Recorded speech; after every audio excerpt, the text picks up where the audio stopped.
I have another story. We were sitting in our mudroom in our house in Vermont, and that's where you have like all your coats and shoes and everything, dead of winter, and it was a fucking mess. And my dad sat us down. He like pulled out like 4 bins.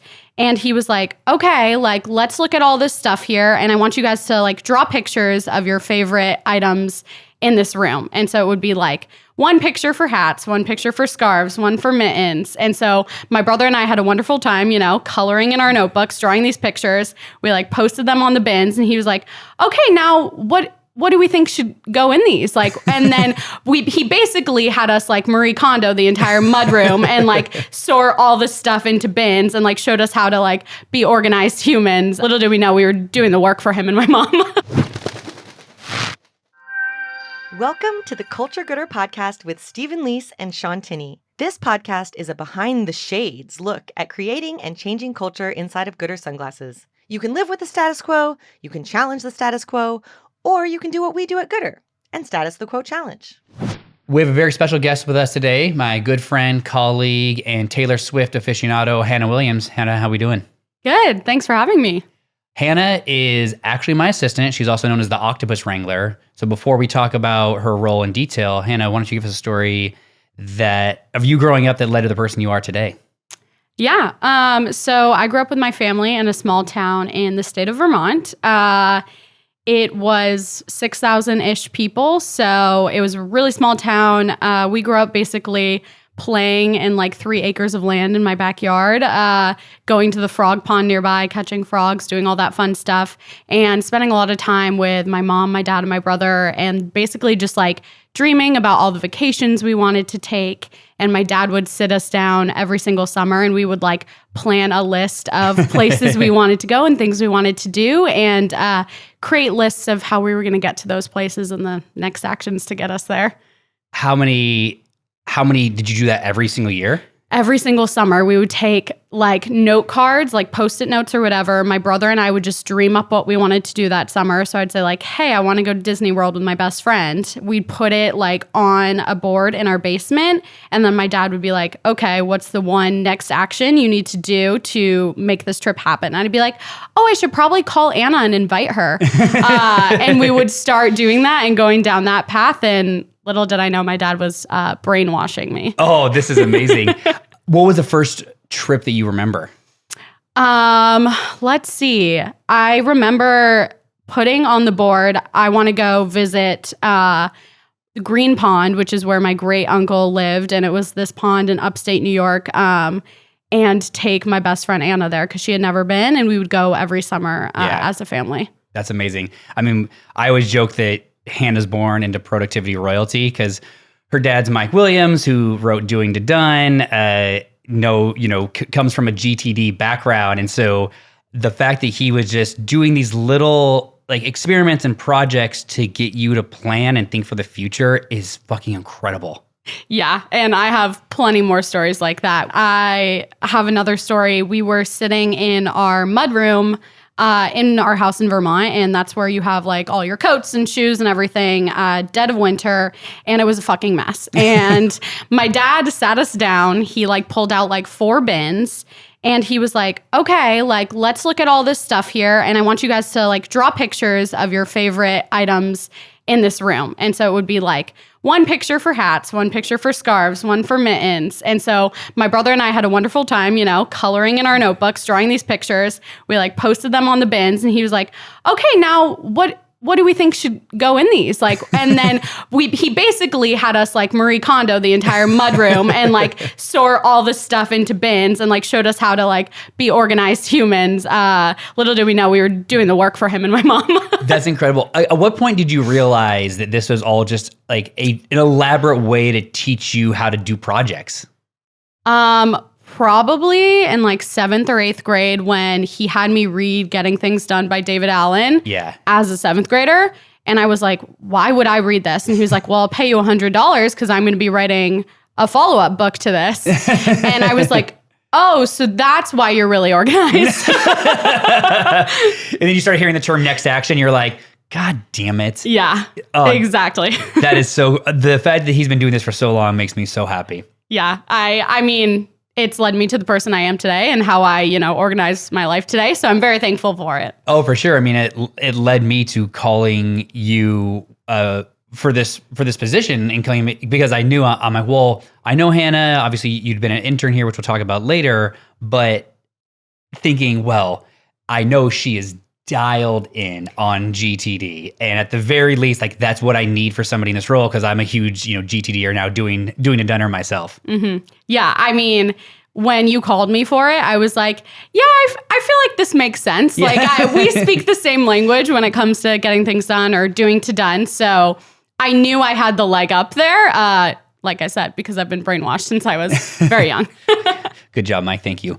So tell us about your role, your lame title, your fun title, your flock name, and kind of like your primary focuses as my assistant. Yeah. So lame title is Executive Fellow to the Chief Octopus here. And then fun title is Chief Octopus Wrangler. That's right. Because I have to wrangle everything for you on a day-to-day basis.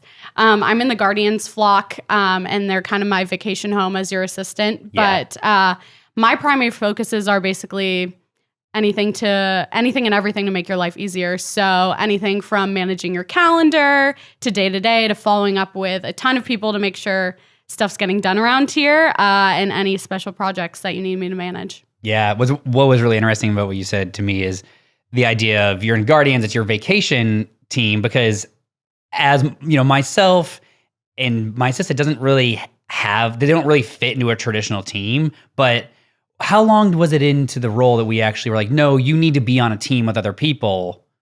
Because it wasn't right away, right? It was not right away. When I came in, I didn't have a flock for quite a few months. And then I think we kind of realized that like everyone around the office is connecting, but I didn't have a group to connect with. And obviously like we connect weekly and daily, but I think it was a few months in that they placed me, or you placed me on Ministry of Culture at the time is what the team was called. And it was just a chance for me to, have some fun connection with other people in the office. Yeah, that wasn't just your boss. Yeah, exactly. So what's your day-to-day look like? It is different every single day. It's a lot of calendar Tetris is what I like to call it. So managing your calendar, taking and scheduling requests from everyone that wants to have a minute to talk with you, working on a lot of special projects that I manage, both for like you and then for my role that I'm going to be moving into. And I would say just running around, sometimes like a chicken with my head cut off, trying to track things down, sending out packages for you to different friends, finishing decks, making sure that everything in your life is as organized as possible, and meetings are running smoothly. Your day-to-day tasks range from like the tiniest, weirdest things to gigantic scale projects. Yes. It is quite the gamut. Yep. What is the hardest part about your role, and what's the funnest part about your role? I think the hardest part is definitely the good old tap from Steven. You'll come down and I'll be like in the middle of, maybe one of those bigger scale projects, and you'll be like, hey, Hannah, tap. And little do I know you're going to derail my afternoon by focusing on another project or another deck or something of that sort, or tracking down something crazy. So that's the hardest part because, it takes you out of a flow of work you might be in. But I would also say like it's kind of a double-edged sword, because the fun part is like knowing that I'm going to show up and I don't necessarily know what I'm going to do for the day. And I love the challenge. Like I love when you throw things at me and then I have the chance to get out of my comfort zone and be creative. Yeah. So on that note, what's the most annoying thing that I do? It can't be the tap. It has to be something. Or is it a tap? No, I don't find that annoying. Yeah. Again, I think I expect it at this point. So I would actually find it weird if you didn't tap me at least a few times a week. Asking me to send some slacks on your behalf that might not be the nicest. I'm an Enneagram type 9, so I hate giving critical feedback, and I like to make sure everyone's happy. Yeah. And when I have to send I don't know what you call it, like a Slack grenade, basically, and, deliver bad news or some critical feedback on your behalf, it's kind of annoying. I'm sure. For our listeners out there, Hannah and I talk all the time, have one-on-ones, and there's sometimes where I'm like, hey, I need you to email so-and-so and ask him what the fuck is up with this, because this is not going well. And I assume you disclaim it. You're like, this is from Steven, not from me.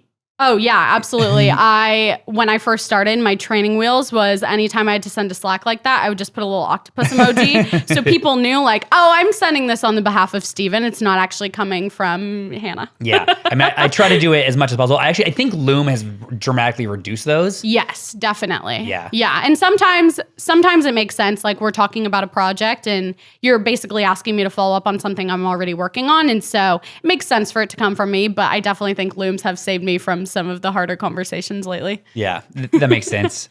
You were our first intern. Maybe explain that experience and then explain how that has benefited you in your current role. Yeah, absolutely. So obviously knew you through my dad, which was a great connection for me. And when I was in college, I basically called up Steven one day and asked you like, hey, if you're ever looking for an intern, I would love to help. And you're basically like, I think we can find something for you to do.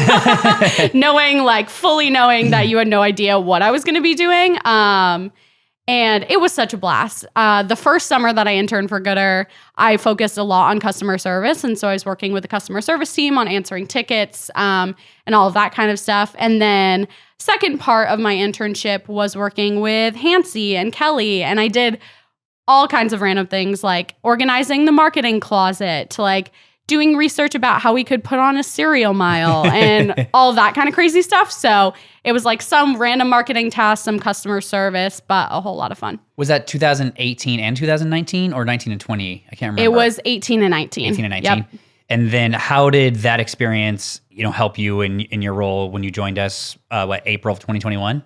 Yes, yeah. April of 2021. I honestly felt like I had like insider spy knowledge when like I came in. Yeah. I already understood bits and pieces of the culture, and the culture has obviously grown and changed so much, even since the 2 years that I've been here now. But I had insider knowledge. I knew people already. Like I was connected to you. I was connected to Hansi.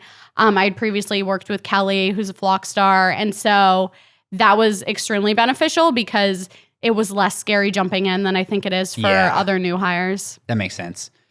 So tell our listeners, you're my assistant now, but tell our listeners like what you'll be moving to after this. I think in April, so you're on the clock. By the time this episode comes out, you probably won't even be my assistant. Yeah. So I'm going to be the Culture goodr lead moving forward, which is extremely exciting. And I will be focusing on the Culture goodr vertical and managing that, which includes the podcast and helping you produce and run this and helping you and Sean level up the entire experience. Planning goodrSTOCKs with Hansi, who currently plans our goodrSTOCK all-staff summits, and leading things like TWC, our all-staff meeting, PDA, Message 3P, these company-wide events, and then eventually, hopefully, turning Culture goodr into a full-on vertical. Yeah, for our listeners out there, the podcast started in summer 2020 as just a side project for Sean and I, and then it turned into this larger thing, and then we realized we want to start having our own culture conferences. I'm writing a book on our culture, and throughout this, we realized like, oh man, we need dedicated attention because it's kind of just been a side hustle for a handful of people here, and so you'll be owning this and driving it moving forward. Yeah, I'm so excited. Right now, it's still a bit of a side project at the moment because I'm in my current role, but I'm excited to put intention and thought into how we can continuously level up this podcast and bring it to more listeners because I think it's so extremely valuable. And I'm just really excited to put on my producer hat and see what we can do. Yeah, we've talked about one idea you had was, man, it'd be amazing if every episode when we talk about things we do here, if we could just create a PDF worksheet that people could download and things like that I think our listeners would absolutely love. Like, here's how you go about doing this type of project. Yeah, absolutely. And it would serve us well too to have those worksheets and things done ahead of this culture conference that we're hoping to do in 2024 to give people a taste of like what it's like to sit down and do this work here at goodr. And then hopefully when we put on this culture conference, we'll be doing it on a larger scale with different workshops and all that kind of stuff. When you first started, we talked about, hey, this position is a 2-year position and we want you to transition out of it. Did you have any concept of what you thought the transition might be at that time? Honestly, no. I had no idea. I would say at the time, my previous job was in the marketing world, and I was like a digital marketing specialist coming out of college. And so I kind of assumed that I would maybe go that route and work with like the energy herd or the customer herd. And I actually had previously applied for a job at goodr that I made it to the last round and then didn't end up working out to work on Dan's team at the time. Dan was the head of digital. And so I guess like that's maybe where in my head I thought I might be going. But coming here and spending time with you every day working on the culture, I just felt purpose in what I've been doing. And so I'm so excited to continue doing that culture work. Do you ever throw it in Dan's face that he didn't hire you? Oh, yeah. Oh, man. Yeah. I'm going to throw it in his face next time I see him. Yeah, I've done it quite a few times. And it's a lot of fun to tease him about it because he's like, I tried really hard. There are just so many good people. And I'm like, I get it. Like, you made a mistake. You made a mistake. I'm sorry. I don't know what to tell you. But yeah, I've definitely thrown it in his face a few times. Tell our listeners about the storytelling workshop and that whole experience. Yeah. The storytelling workshop took place last year in 2022. It was a 6-month-long process where Steven taught me and a group of people basic storytelling principles and fundamentals. And then we were working towards giving a huge presentation at goodrSTOCK in September. And September was one of our biggest goodrSTOCKs. It's a retreat. We all went away for a few days. And it was amazing. It was a group of us working towards this one like extremely hard goal. And it was something I don't think any of us had ever done before. And I know I certainly had never given a presentation that big. And the group just bonded and we worked really hard to come up with an amazing presentation where we talked about NASA and how we're going to get to the moon as a company. And really, I had a special position where I got to tee everyone up at the beginning of these presentations and then kind of watch everyone create their own stories about NASA and this concept called moon moments. Yeah, I mean, to date, it's still one of the favorite things that I've done to a point where I'm doing it every trimester now. But teaching a bunch of people here to get on stage and speak was incredible. And then sitting in the audience and watching it, what was it like for you on stage, standing in front of over 100 of your colleagues, being really dialed and prepared, delivering a talk? It was incredible because I don't think I had ever felt that professional or dialed like in my entire career. I mean, it's the thing I'm most proud of to this day with all of the work that I've done here at goodr. It's absolutely like my best moment so far. And it was amazing to stand on stage and like know in my head that I knew exactly what I was talking about. And everyone in the audience had no idea what was coming. And I knew the rest of it was going to be as amazing as well. And everyone else in the group did an incredible job. And to see that all come to fruition was incredible. Yeah, it was next level. Tell our listeners about moon moments and that whole concept. Yeah, so moon moments is a brief period of time where you stop to appreciate how amazing things really are. And in the goodr world, this is basically when you take a second to slow down because we always talk about how we're on a rocket ship and we're headed to the moon. And so this is like where you take a step back and pause and realize that you're doing something really amazing. Like the work you're doing is amazing. The people you're with are amazing. And that looks different for everyone. Yeah, I remember when you first kind of shared this with me, and your tee-up was, we always talk about how we're a rocket ship and we're going to the moon. It's just a fun thing we do here, but you go,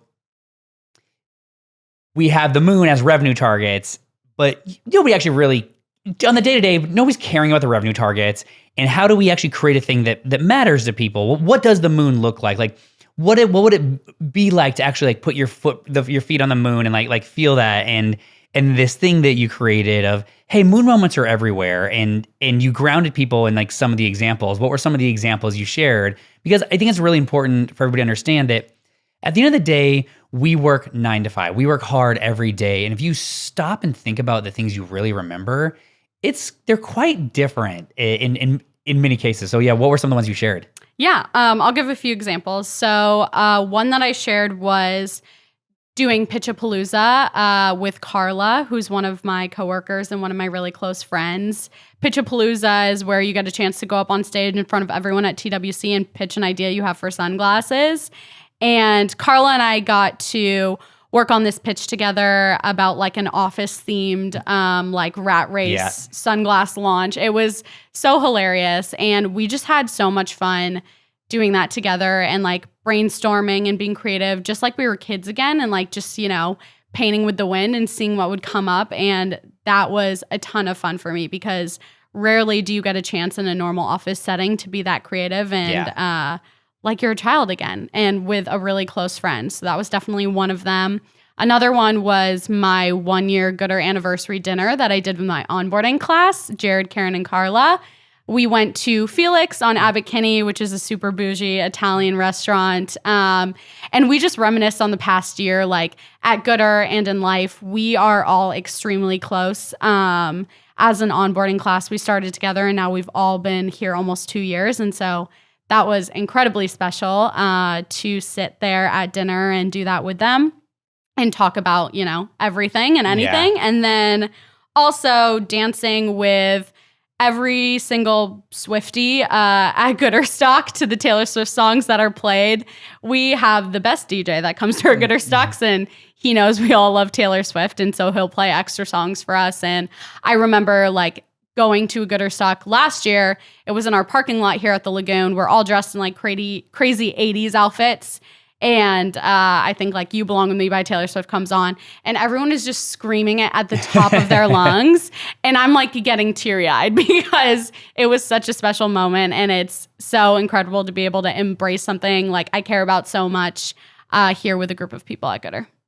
Give our listeners one more time what the definition of a moon moment. Yes. Moon moment is a brief period of time where you stop to appreciate how amazing things really are. Yeah, it's really cool. The Taylor Swift thing, it feels like you, maybe they were clearly Taylor Swift fans here before you, but you have brought it out of people. Like, are you the president of the fan club here? It feels like you have to be. I don't know about that. I don't know what the Taylor Swift level of excitement was before I got here. Because like, for example, my coworker Elena is the same level of Taylor Swift fan as me, if not higher. Like she is a huge Taylor Swift fan as well. So I think maybe I was just able to bring a group together and, I'm pretty passionate about it. So I will bring Taylor Swift up in any conversation I can. But as we've grown, we've hired a lot of people since I started. And I think we've just weirdly hired a lot more Taylor Swift fans, which I love.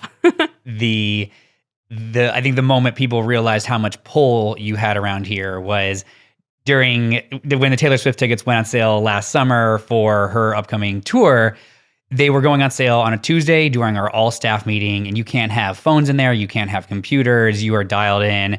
And I sent a Loom or a Slack out that was like, it's been brought to my attention that the Taylor Swift tickets go on sale during TWC. So for this one time and one time only, you can have your computer open, you can sit in the back of the room to buy Taylor Swift tickets. And I think Mike called out, I did not realize how much pull Hannah had until that happened. Yeah, I mean, it might be up there, like after Moon Moments might be one of my my proudest moments here at goodr that I got that to happen because we were all freaking out. We were like, how are we going to get these tickets? And I was like, let me talk to Steven, see what I can do. We have a Team Swifties Slack channel to make sure. I'm sure you do. We update each other.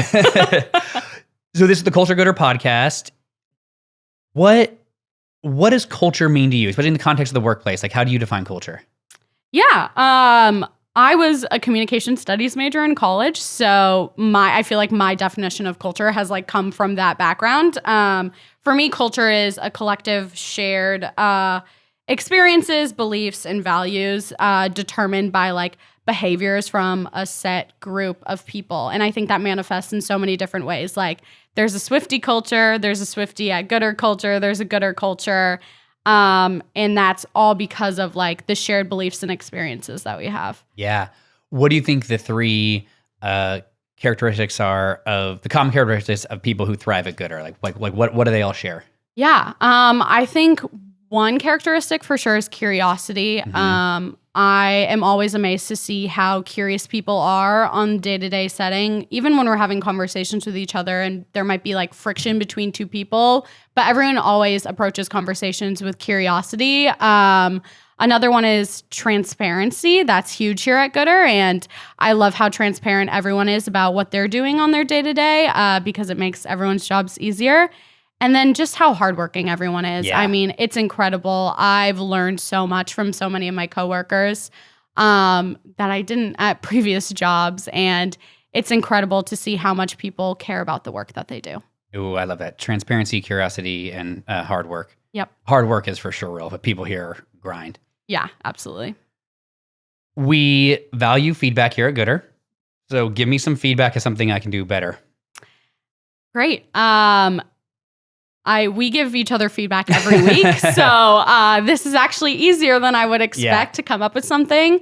A lot of the times I think you still get in the weeds when it comes to different projects and initiatives. And so I would love to see you challenge people to be more map makers here and challenge them to take on projects and for you to let go, paint things done, and then let other people thrive and grow.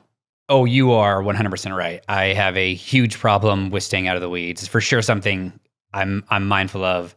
It feels like as you're onboarding your replacement, Tatiana, we need to figure out some type of just code word that is, hey, you are in the weeds, get the fuck out. And maybe that's just what is said. You're in the weeds, get the fuck out. Yeah. I mean, that works for me. I think it's going to be really important for her in her role to make sure that she's saving you from yourself, as you always say. Yeah. So we absolutely need that code word. I mean, going a little off script here, we were talking the other day about different body languages and tics I do. Give us some that you experience. You're like, oh, okay, that's happening. Yeah, I mean, there's quite a few. Yeah, I'm sure. The biggest one that I think everyone notices is like when you put your hands in your eyes and it can go one of two ways. It's either you're thinking really hard about something and you're about to like pull some amazing shit from wherever to like solve a problem, or you're really disappointed and people should be concerned. So it goes both ways. I would say another one that you do is like you'll be sitting and taking notes, whether it's at TWC or PDA or something, and you'll start tapping your pen, and then I do not know you'll about this write one. something down, and then you'll just like nod. And I know that you're taking note of something that you're gonna be furious about later on. And in that moment, I'm like, okay, like I'm not really sure where that's gonna go, but like it's clearly like that's interesting that person said that or did that thing. Like, like noting for later for the loom I'm gonna send. Oh man, we need to do a video of my body language and then correlate that to the notes and see what's going on. Yeah, I mean that would be hilarious. And TWC is the perfect time to do that. We're also warning you, like, hey, if he does magic hands, like things are good. Oh yeah. The magic hands are great. If I could wave a magic wand and change one thing at goodr, like what would it be?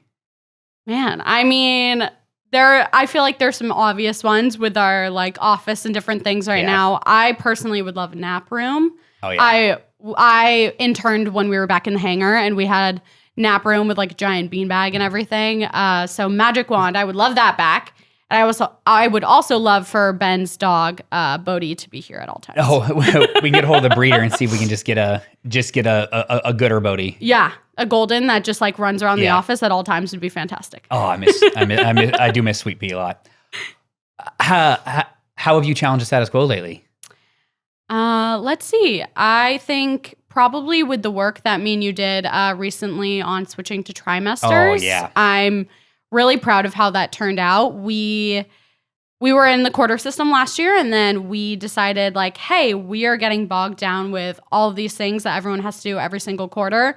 And we're at a place where we don't need to do that anymore. Everyone's extremely autonomous here. So let's switch to trimesters and give people time and space back. But the work that it took to get there was a lot. Yeah. And it was a really fun puzzle that we had to work through. And I'm really proud of what we did there because I think other companies could learn how to do the same thing and, be more intentional about the space that they create for their employees to do great work. Yeah, when you first start anything, quarterly reviews, our quarterly planning meetings, I do believe it's really important that you need to gain you need to do it constantly, right? You need to build a habit or you need to create a habit. And we looked up probably last summer and realized, man, everybody is really dialed here. And doing the exercise, we pulled out, was it 29 days of focused goodr meetings? Yes, yeah. Took out all of that out of the calendar completely for everyone, especially for leadership here at goodr, so that they have more time and space to do deep work and problem solving. Yeah, it's incredible. I remember presenting that at PDA, our quarterly alignment meeting, and I probably presented it 5 or 10 minutes, and it was incredible. And I remember thinking to myself, oh man, Hannah did 70 hours worth of work for this 5 minutes, and it's profoundly changed. I think it's been one of the most impactful things from last year that's moving forward. Yeah, I think so too. And excited because in my new role, that's something that my flock guardians own. So I get to tackle the same project again next trimester to focus on 2024. Oh, that's awesome. Tell me about a recent fuck up and how you owned it. Yeah. I'll do little fuck ups all the time for sure. One recently that kind of fucked up a few people's worlds where I assigned the wrong dates in Asana to get an episode transcription done for this podcast. Yeah. And because of that, our copy team didn't have what they needed to write the copy about the podcast episode and what it was going to be about. And so social couldn't create those assets that they needed, or design couldn't create the assets they needed for the social team. And it's kind of a domino effect there with the asset checklist. So that was definitely a big fuck up. I owned it in Carl's flock ups, and hopefully that will never happen again. Yep. It happens to the best of us. What project excites you the most right now at goodr? Probably leveling up TWC, our all staff meeting. I think we have put in so much work for that meeting to get it to where it is today, but there's a serious level up that I still think can happen within the next few months. And so once I'm fully in my new role, I'm excited to dedicate time to figuring out how we can level up that entire experience and make it easier for everyone. Yeah, we're recording this during an onboarding week, and I just did a Q&A with all the 14 new hires, and majority of them, their favorite moment was TWC, and they were just starry-eyed about how amazing it was. And the fact that it's incredible, and you're telling me it's going to be a focus to get better is why goodr is the way it is. Yeah, I'm so excited to work on the project. There are just so many things that we can continuously improve, and it's a cornerstone of our culture, so I'm excited to be working on it. All right, last question, Hannah. What are you most proud of at your time here at goodr? Definitely my goodrSTOCK talk and creating moon moments. It was an incredible experience to roll that concept out for everyone. And then at the end of that day, after everyone gave their presentations, every single speaker talked about their own moon moment. And then we opened up the floor for everyone or anyone here at goodr to share their own moon moment. And hearing all of the stories of moon moments from other people was incredible. Oh, I agree. That goodrSTOCK talk is on the Mount Rushmore, favorite moments for me here at goodr. Yeah, me too. Awesome. Thanks, Hannah. Thanks, Steven. Thanks, listeners. Thanks for listening to the Culture Goodr podcast. To submit questions for the podcast, learn more about our culture, and learn how you can status the quote challenge, head over to goodr.com/culture. And don't forget to subscribe to us wherever you're listening, including on YouTube, where you can now watch all of our new episodes. Who knows? You might even catch a glimpse of Carl at our headquarters if he's not already passed out at the tiki bar from all the margaritas.